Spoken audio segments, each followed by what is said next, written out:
Bonjour à tous et bienvenue dans cette nouvelle vidéo. Donc aujourd'hui je vais vous parler des différences que l'on a pu observer entre l'Australie et la France, car nous en sommes à notre 5e mois de voyage en Australie et nous rentrons en France dans 2 semaines.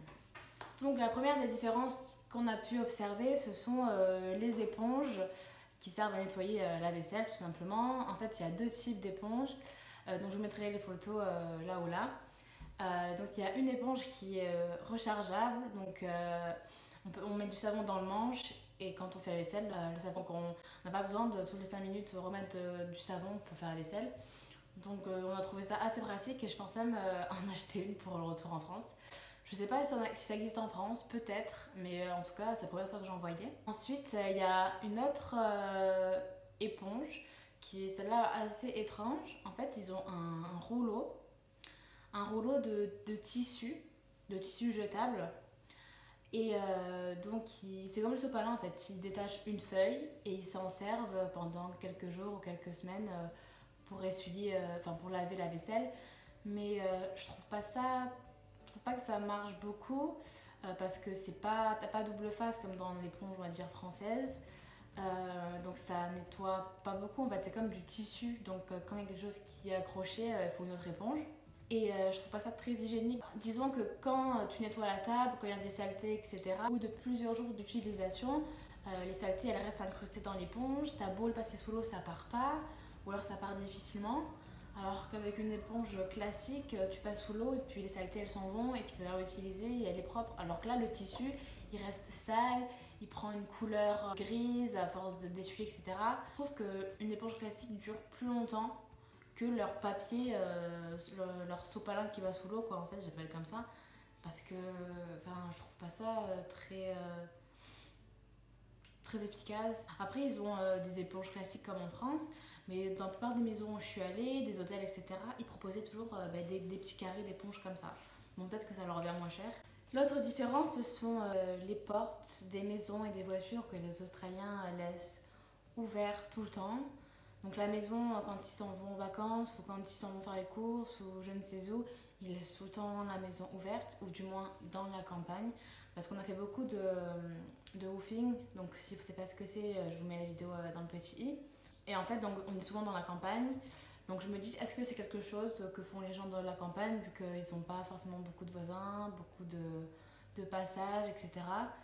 Mais en tout cas, ils laissent jamais les portes fermées, même les voitures, ils laissent même les clés dans les voitures. Donc nous en France, on fait ça, au bout de 2 minutes, on n'a plus de voiture, la maison elle a été squattée, donc voilà quoi. Même quand c'est fermé la clé, elle est squattée à la maison en France, mais bon, passons. Et du coup, c'est un peu étonnant, mais au bout d'un moment, on s'y habitue, puis c'est même pratique, comme ça, on n'a pas besoin d'avoir la clé toujours sur soi, de fermer derrière, de vérifier est-ce que c'est bien fermé, etc. Donc au final, c'est plutôt pratique. Autre point, ce sont les prises électriques. Donc bien sûr, la forme est différente qu'en France, mais ils ont une autre particularité, c'est qu'ils ont une espèce de petit interrupteur. Euh, sur chaque prise, il y a un petit interrupteur qui permet d'éteindre, d'allumer l'arrivée de courant. Donc je trouve ça super pratique. On n'a plus besoin de débrancher la prise pour qu'il y ait plus de courant qui passe, quoi que ce soit. On a juste appuyé sur le bouton et quand on veut se resservir, on rallume l'interrupteur. Donc je trouve ça vraiment rapide, écologique et ingénieux en fait. Je me dis mais pourquoi on n'a pas ça en France? Ici en Australie, partout où vous allez, dans chaque maison où je suis allée, dans les hôtels, partout, ils ont ce système de prise électrique avec le petit interrupteur et je trouve ça juste super bien pensé. Donc point important pour nous, c'est le Wi-Fi. Donc le Wi-Fi, si vous allez dans des lieux publics, dans des restaurants, dans les aéroports, dans les hôpitaux, là 95% du temps, vous avez le Wi-Fi gratuit et qui marche.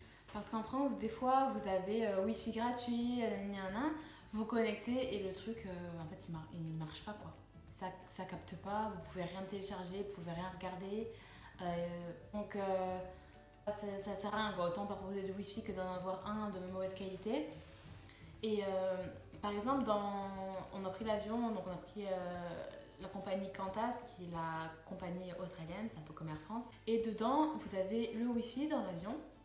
Et le Wi-Fi, il marche tellement bien que vous pouvez télécharger des applications, faire des vidéos. Qantas vous propose même de télécharger leur application et ce qui vous permet de regarder des dizaines de films, des dizaines de séries et tout ça gratuitement.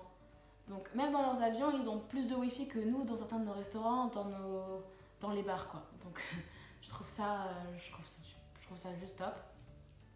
Mais par contre, le revers de la médaille, c'est que dans la plupart des campagnes, dans les régions reculées d'Australie, dès qu'on s'éloigne un peu des côtes,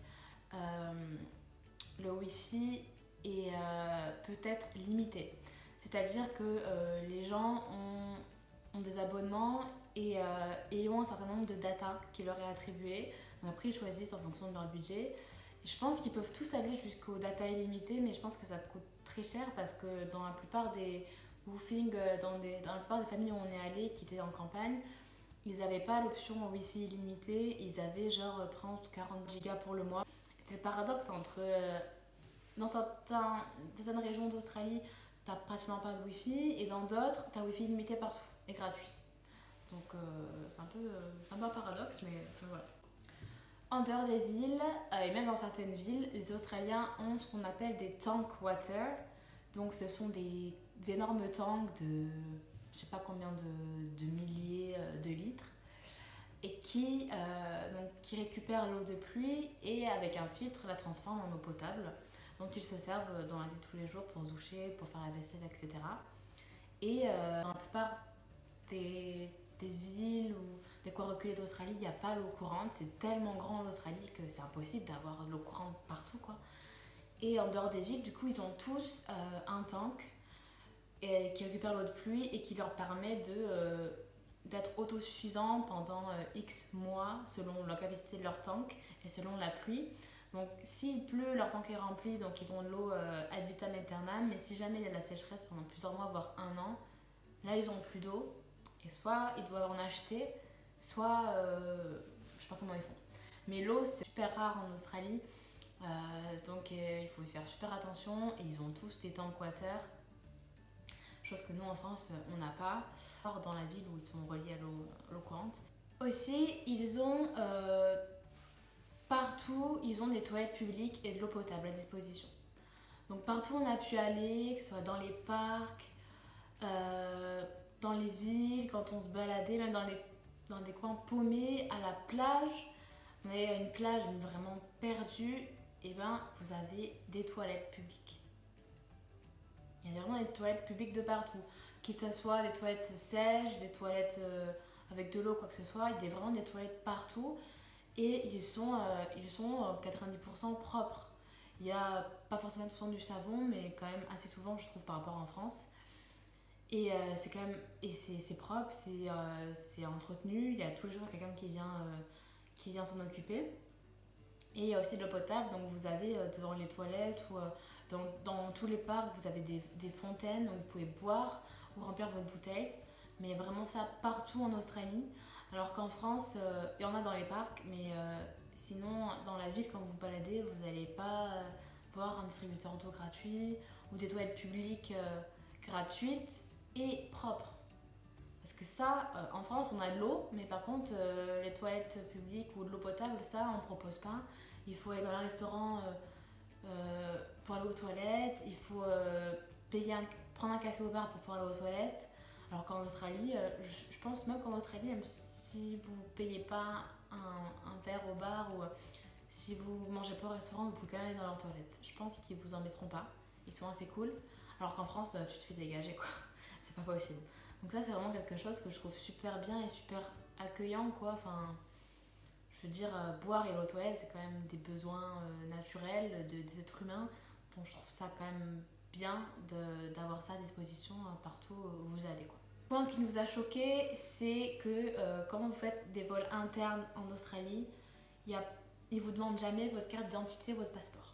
Vous avez juste besoin de vos billets, de votre carte d'embarquement et vous passez tous les points de contrôle, vous montez dans l'avion et ils ne vous demandent à aucun moment une carte d'identité.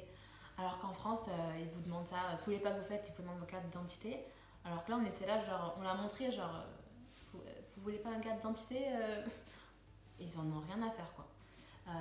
Juste pour les vols externes, internationaux, etc. ils la demandent, mais sinon, à vol interne, vous ne faites jamais qui vous êtes. Comme ça, quand on est français, on se dit, mais est-ce que c'est safe c'est bizarre quand même qu'ils ne demandent pas, ils doivent s'être trompés, alors qu'en fait, non, ici, ils font comme ça. Et dernier point, on a trouvé avec mon copain que les Australiens, ils sont quand même plutôt débrouillards. Parce que donc, on était dans des fermes chez des gens qui avaient acheté des maisons avec des genre 50 hectares de terrain. Et de base, ce sont des gens qui n'étaient pas fermiers ou qui ne sont pas dans le milieu, qui sont juste à la retraite et qui ont acheté une grande propriété. Ils savent tout faire. Genre, on est en train d'aider le monsieur à installer une clôture, donc de plusieurs centaines de mètres. Et je lui ai demandé, mais comment vous savez comment faire une clôture? Il m'a fait, ah bah je sais pas, mais je regarde déjà la clôture qui est déjà posée, puis je copie. Là, genre, mais je sais pas, il faut intervenir des gens externes que vraiment, pour des gros trucs où vraiment il n'y a aucune solution, où c'est trop compliqué pour eux, parce que vraiment, ils font vraiment tout de A à Z. Et nous, on est là, genre, mais vous apprenez ça à l'école ou comment ça se passe, quoi? Ils ont tous les outils pour faire tout, ils connaissent tout. Enfin, je trouve qu'ils sont assez, voilà, assez débrouillards et en même temps, je pense qu'ils n'ont pas le choix, entre guillemets. Parce que quand tu as 50 hectares de propriété et qu'à chaque petit problème, tu as besoin d'appeler quelqu'un externe, tu t'en sors pas, ça coûte trop cher et tu peux pas. Donc je pense qu'ils sont forcés à être débrouillards, mais que c'est quand même remarquable, je trouve, parce qu'on se dit, purée, nous, à côté, ben, on ne sait rien faire, quoi. De nos mains, on ne sait rien faire. Si on a un problème, on appelle le plombier, on ne sait pas réparer, enfin... Donc c'est tout pour cette vidéo. Si jamais vous êtes déjà allé en Australie, dites-moi en commentaire si vous aviez aussi remarqué ces points-là, ou si vous en aviez remarqué d'autres, etc., etc. Enfin, n'hésitez pas à me partager vos impressions en commentaire. Ça me fera super plaisir d'y répondre, de vous abonner à ma chaîne si les vidéos sur l'Australie vous intéressent. Merci d'avoir regardé cette vidéo et on se retrouve bientôt pour une prochaine.